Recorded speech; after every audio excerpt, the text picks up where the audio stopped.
નમસ્કાર, પંચાયત સમાચાર 24માં આપનું સ્વાગત છે। દાહોદમાં સ્પેશિયલ 26 સ્ટાઇલોથી કૌભાંડ, નકલી બેંક ઊભી કરી જ્વેલર્સ પાસેથી 200 ગ્રામ સોનું પડાવી ગઠિયો ફરાર।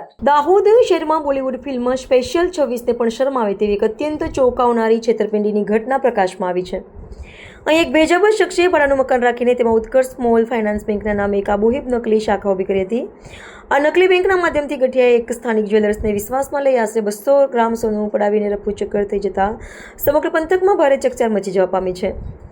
આ સુનિયોજિત કૌભાંડને અસલી રૂપ આપવા માટે આરોપીએ ઓફિસનું સંપૂર્ણ પ્રોફેશનલ સેટઅપ ગોઠવ્યું હતું। લોકોનો વિશ્વાસ કેળવવા તેણે બેંકમાં ભરતી પ્રક્રિયા ચાલુ હોવાનું દર્શાવી સ્થાનિક યુવક યુવતીઓને ઇન્ટરવ્યૂ માટે બોલાવ્યા હતા અને તેમને જ બેંકના સ્ટાફ તરીકે દર્શાવીને સમગ્ર માહોલને વાસ્તવિક બનાવવાનો પ્રયાસ કર્યો હતો।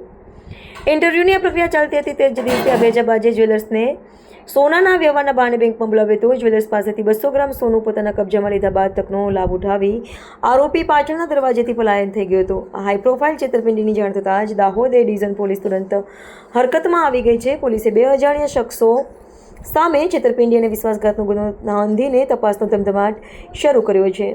હાલ પોલીસ દ્વારા ભાડાના મકાનની વિગતો, આસપાસના વિસ્તારના સીસીટીવી ફૂટેજ અને અન્ય ટેકનિકલ પુરાવો એકત્ર કરીને ફરાર આરોપીને ઝડપી પાડવા માટે ચક્રો ગતિમાન કરવામાં આવ્યા છે। આ ઘટનાએ સ્થાનિક વેપારીઓને મોટા આર્થિક વ્યવહારો પૂર્વે યોગ્ય ખરાઈ કરવાની ગંભીર ચેતવણી આપી છે।